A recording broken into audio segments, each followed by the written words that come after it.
오늘 새벽에 하나님께서 우리에게 주신 말씀은 역대하 25장 1절에서 13절까지의 말씀입니다. 페이지 수는 구약전서 688페이지입니다.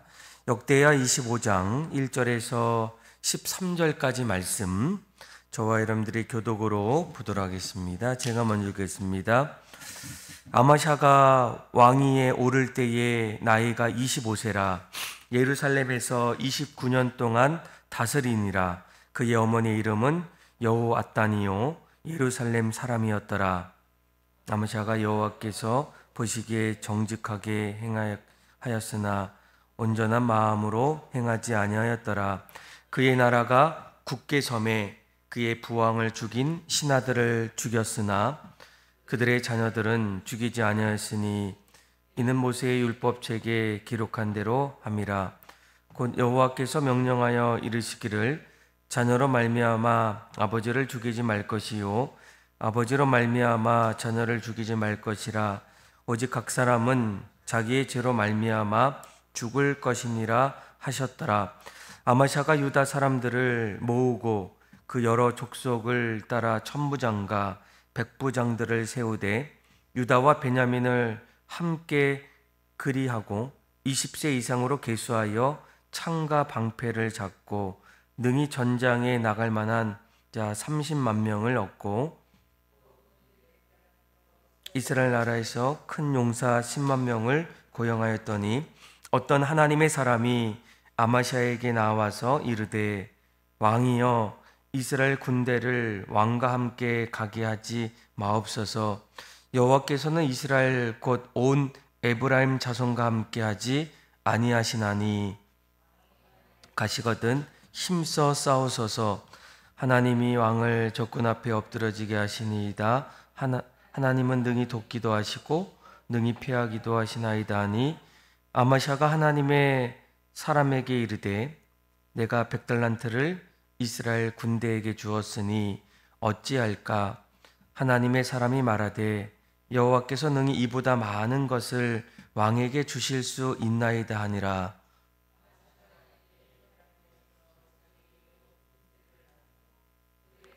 돌아가게 하였더니 그 무리가 유다 사람에게 심히 노하여 분연히 고향으로 돌아갔더라.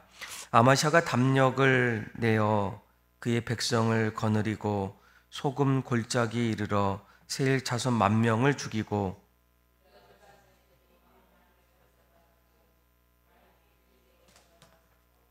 밀쳐 내려뜨려서 그들의 온몸이 부서지게 하였더라. 13절 말씀 같이 읽겠습니다. 아마샤가 자기와 함께 전장에 나가지 못하게 하고 돌려보낸 군사들이 사마리아에서부터 벳호론까지 유다 성읍들을 약탈하고 사람 3,000명을 죽이고 물건을 많이 노략하였더라. 아멘. 계속적으로 역대하의 말씀을 같이 보게 되는데요. 이 역다의 말씀은 이제 유다의 또 이스라엘의 여러 왕들, 그 시대에 하나님께서 그 왕들을 통해서 어떻게 그 나라를 다스렸고 특별히 그 나라를 다스렸던 왕들은 하나님 보시기에 어떤 왕이었을까? 그리고 더 나아가서는 그 모습을 통해서 우리의 삶은 과연 유다의 왕처럼 또 이스라엘 왕처럼 어떻게 하나님 앞에서 살아가는 것이 건강한 신앙의 모습인지를 함께 생각해보고 또 다시금 우리의 신앙을 돌아보게 됩니다. 오늘은 역대하 25장에 보면 1절에 이렇게 얘기하죠. 아마샤가 왕위에 오를 때에 라고 이렇게 얘기해요. 그러니까 남유다의 이제 9번째 왕인 아마샤, 그가 그 나라를 어떻게 다스렸고 또 통치했는지를 이제 하나하나 구체적으로 또 말씀해 주게 됩니다. 우리 한번 1절의 말씀을 한번 읽어볼까요? 시작.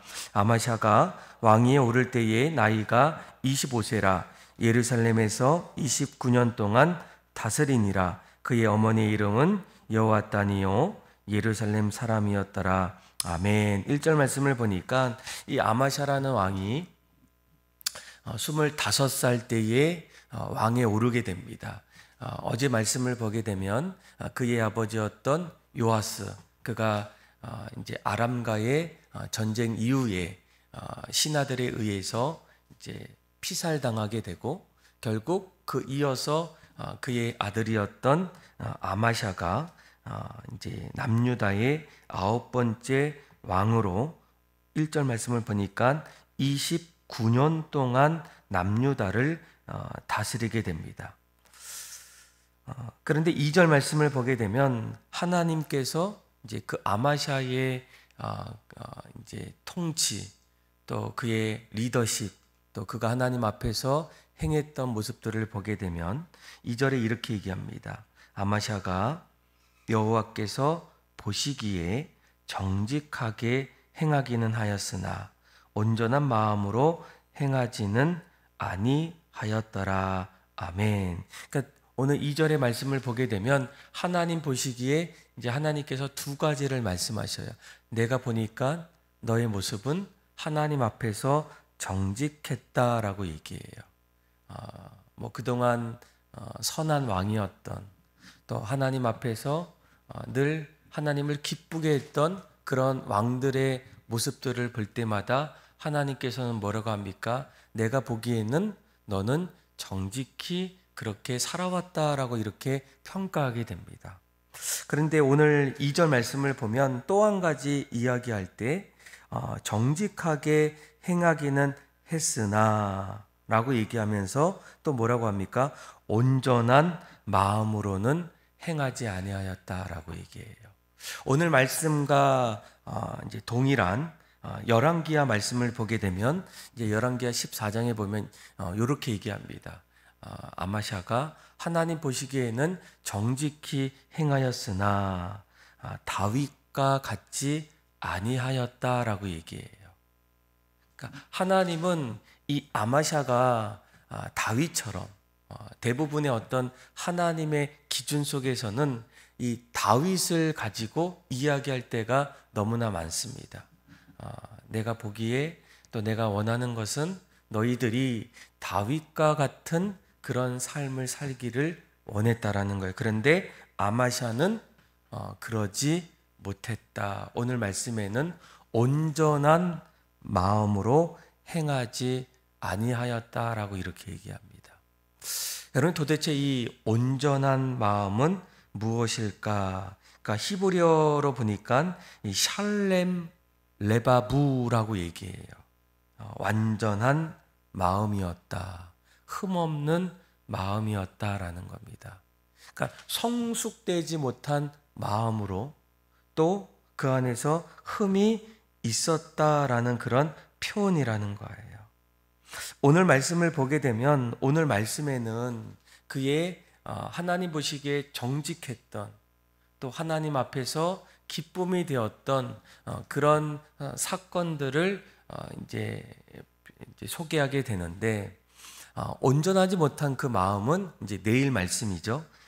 이제 14절부터 그 이후의 말씀인데, 그 말씀은 좀 내일 좀 같이 보게 되고요.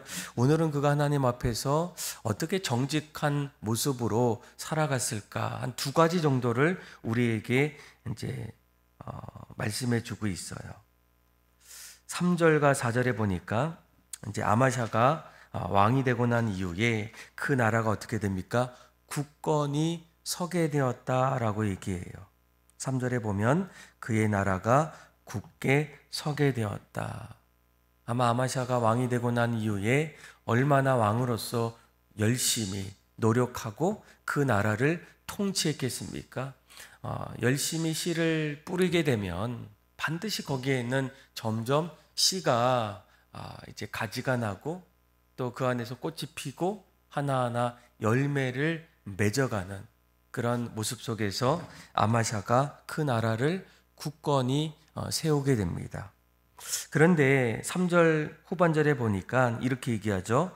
그 나라가 굳건히 세매, 그가 점점 왕권이 견고히 섰을 때, 그의 리더십이 점점 더 굳건히 세워졌을 때, 그의 부왕, 그의 아버지죠, 그의 요아스 왕을 죽인 신하들을 죽였다라고 얘기해요.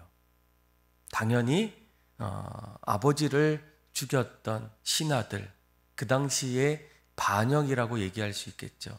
반역을 행했던 그 신하들을 왕권을 통해서 결국 처단하게 됩니다. 그런데 우리가 한 가지 주목해야 될 것은 4절이에요. 우리 한번 4절의 말씀 같이 한번 읽어볼까요? 시작. 그들의 자녀들은 죽이지 아니하였으니 이는 모세의 율법책에 기록된 대로 함이라. 곧 여호와께서 명령하여 이르시기를 자녀로 말미암아 아버지를 죽이지 말 것이요 아버지로 말미암아 자녀를 죽이지 말 것이라.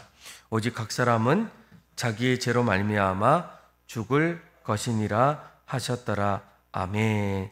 보통 우리가 이제 세계 역사를 보면 이제 원수 또 아니면 그 왕을 죽였던 그 반역자들을 이제 다 이제 처단할 때 그들의 3대를 다 이제 멸살합니다. 그러지 않으면 언젠가는 또 다른 반역이 일어날 수 있기 때문에 보통은 그렇게 할 때가 참으로 많다는 거예요.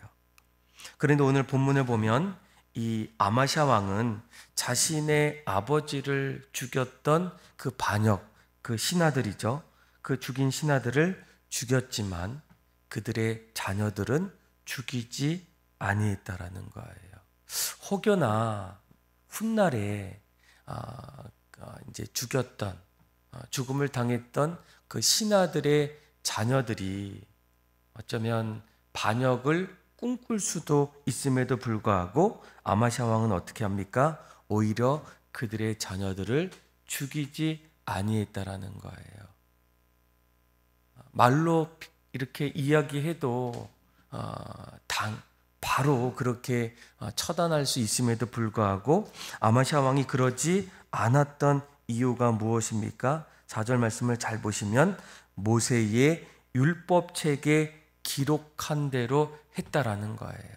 그러니까 하나님 말씀을 기준으로 주변의 여러 신하들 또 사람들은 왕에게 이런 이야기를 당연히 했겠죠. 왕이시여 반드시 그 반역자들의 가족들을 다 멸해야 됩니다. 그러지 않으면 훗날에 무언가 어려움이 일어날 수도 있습니다라고 이렇게 말할 수 있어요. 그런데 아마샤는 그 말을 아마 들었을 겁니다. 그럼에도 불구하고 그가 하나님의 율법 그 말씀을 내가 보니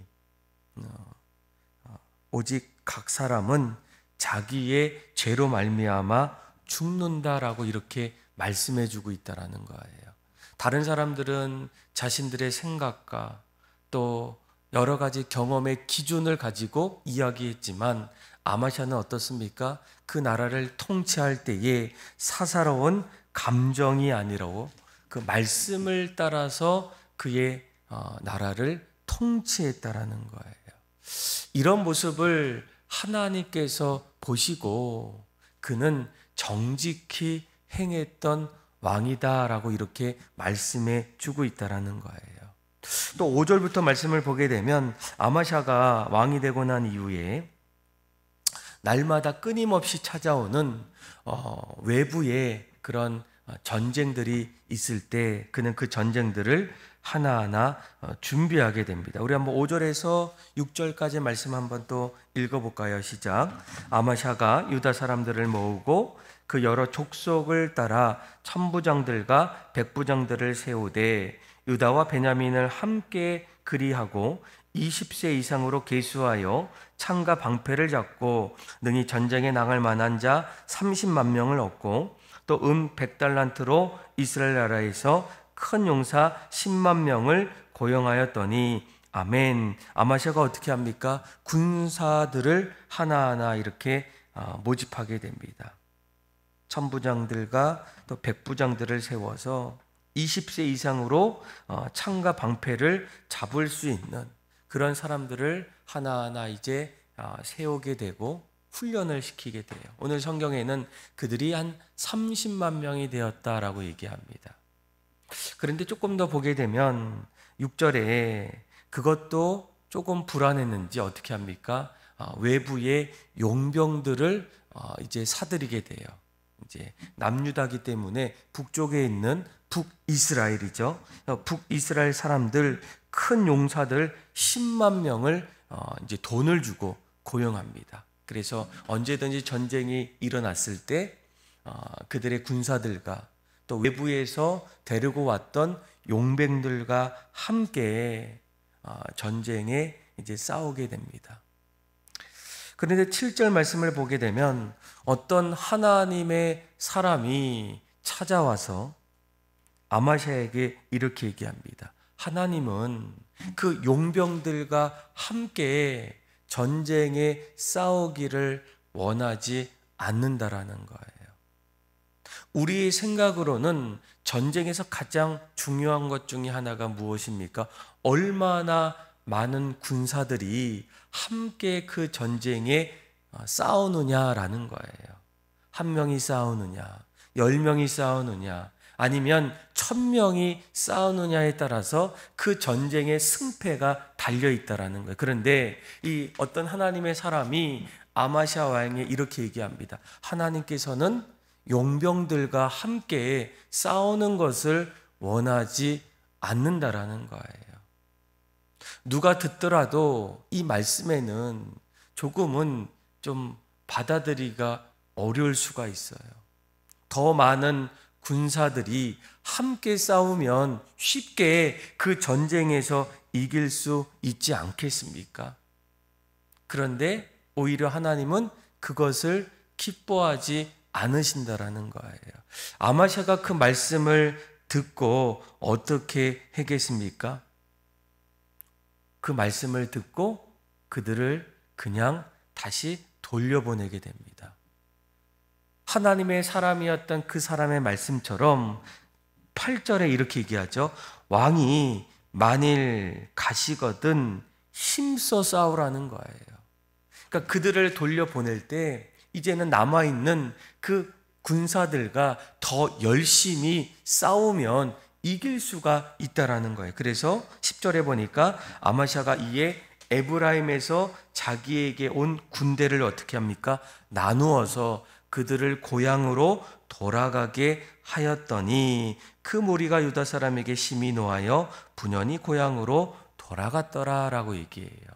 그러니까 아마샤는 이때에도 하나님의 말씀에 귀를 기울이고 자기의 생각과 다를 때에도 어떻게 했어요?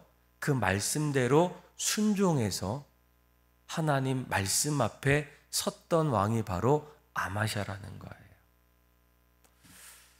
여러분, 하나님께서 이 아마샤를 정직히 행했던 왕이었다라고 그렇게 말했던 이유가 무엇이겠습니까? 그는 그 나라를 통치할 때에 자신의 기준이 아니라 하나님의 기준으로 그 나라를 다스렸다라는 거예요.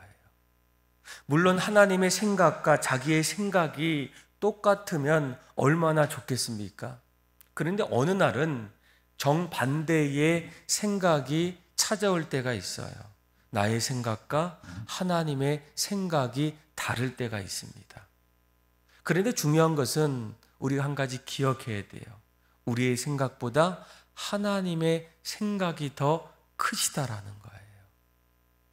우리의 생각으로는 도저히 가능하지 않을 것 같았는데 오히려 하나님의 생각은 더 크시고 더 놀라운 그런 계획들을 우리에게 허락해 주신다라는 거예요.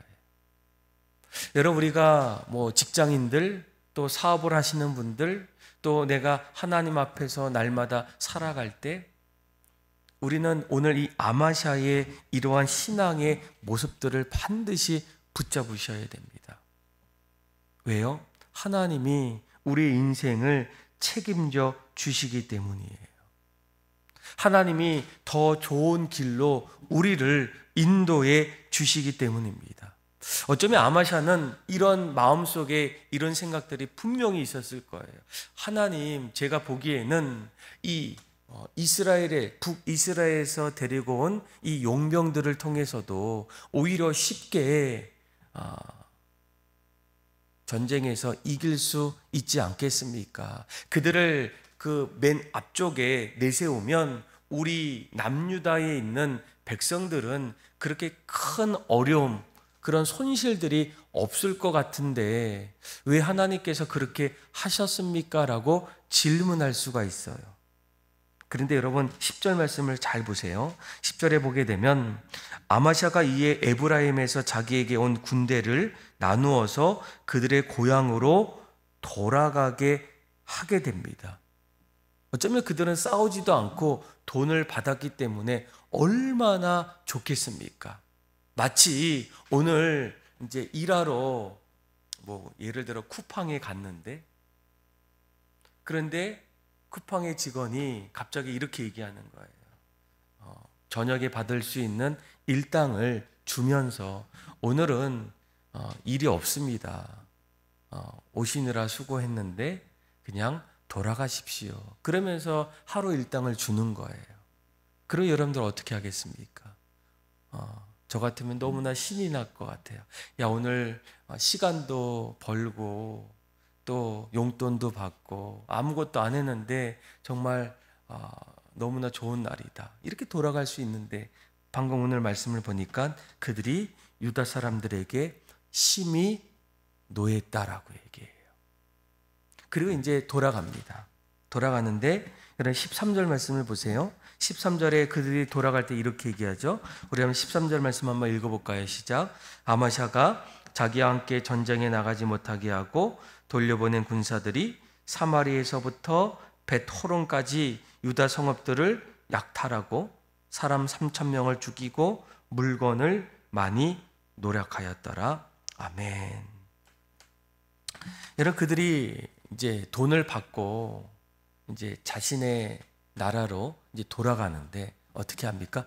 돌아가는 그 가운데에 유다 성읍들을 약탈하고 그리고 사람 3,000명을 죽이고 물건을 많이 노력했다라는 거예요. 아마 이 모습을 보게 되면 하나님께서 왜 북이스라엘의 용병들을 남유다의 사람들과 함께 싸우지 못하게 했던 그 이유들을 하나님께서 보여주고 계시다는 거예요.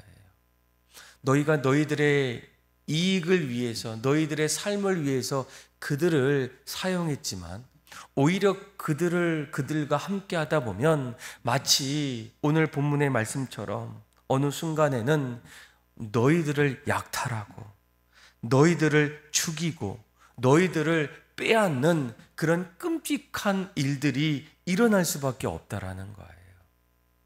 결코 생각할 수 없었던, 상상할 수 없었던 그런 일들이 지금 남유다에서 북이스라엘 사람들에 의해서 지금 일어나고 있다라는 거예요. 그래서 여러분, 하나님의 생각은 우리 인간이 도저히 생각할 수 없는 더 크신 분이 바로 하나님이라는 거예요. 그래서 우리는 날마다 하나님의 뜻을 구하셔야 됩니다. 하나님의 지혜를 우리가 날마다 붙잡으셔야 돼요. 우리의 생각보다 크시고 우리보다 더 좋은 길로 걷기를 원하시는 그 하나님의 마음이 뭔지를 여러분들이 아셔야 된다는 거예요. 여러분, 가정도 마찬가지입니다. 우리가 추석 명절을 다 보내고 나서 늘 우리 마음에는 늘 똑같은 마음이 있을 거예요. 어떻게 하면 우리 가정이 더 복된 가정이 될 수 있을까? 더 건강하고 또 어려움 없고 날마다 그 안에 기쁨이 있고 감사가 넘쳐나는 그런 가정 되기를 원하지 않겠습니까? 그런데 우리의 생각으로 우리의 가정을 세워나가기보다는 우리 생각보다 더 크신 그 하나님의 그 지혜를 여러분들이 깨달으셔야 돼요. 하나님께서 우리의 가정을 돌보시고 하나님께서 우리의 가정을 지켜주시면 어떤 일들이 일어나겠습니까? 그래서 여러분, 무엇보다 오늘 아마샤처럼 우리가 하나님 앞에 하나님 보시기에 정직한 그런 다윗과도 같은 그런 신앙을 우리가 갖고 있는가라는 거예요. 그런데 오늘 본문에는 한마디로 이렇게 얘기합니다. 그는 정직하게 행하기는 하였으나 온전한 마음은 갖지는 못했다라는 거예요. 저는 어쩌면 오늘날 이러한 모습들이 신앙생활할 때 성도들 가운데에 어떻습니까? 하나님이 원하는 그 수준에는 점점 미치지 못하는 그런 성도들이 아닐까. 다시 말하면 적당하게 신앙생활하는 그런 사람들을 향해서 우리에게 말씀해 주는 것은 아닐까라는 겁니다. 교회는 나오는데, 기도 생활을 하는데, 예배는 드리는데, 그런데 하나님 보시기에는 정직한 것 같은데, 너무나 적당하게 신앙생활 하다 보면 다윗과도 같지 않는 그런 모습들이 우리에게서 점점 나타날 때가 있다라는 거예요. 그래서 우리는 오늘 하나님 앞에 기도할 때 하나님, 우리의 신앙이 하나님 앞에서 온전한 신앙으로 살아가기를 원합니다. 말씀 붙잡고 늘 기도하고, 또 우리가 하나님을 사랑할 때 전심으로 사랑할 수 있는 그런 마음을 부어주셔서 늘 하나님 앞에서 기쁨이 되고, 또 우리도 하나님 앞에서 내가 너를 보니 너도 정직히 행했던 사람이다, 그리고 다윗과도 같은 온전한 믿음이었다, 이런 신앙을 회복해서 늘 주님 앞에 기쁨으로 하나님의 은혜를 누리며 그렇게 살아갈 수 있는 저와 여러분들의 삶이 다 되기를 주님의 이름으로 축원합니다. 기도하겠습니다. 하나님 아버지, 오늘 말씀을 통하여 우리도 아마샤처럼 하나님 앞에서 어떤 존재인지를, 어떤 신앙생활을 하고 있는지를 다시금 돌아보게 하여 주셔서 무엇보다 하나님 보시기에 정직하며 또한 온전한 믿음으로 살아가게 하여 주옵소서. 그렇게 우리의 모든 신앙을 새롭게 붙잡아 주실 그 하나님을 신뢰하며 사랑이 많으신 예수님의 이름으로 기도합니다. 아멘.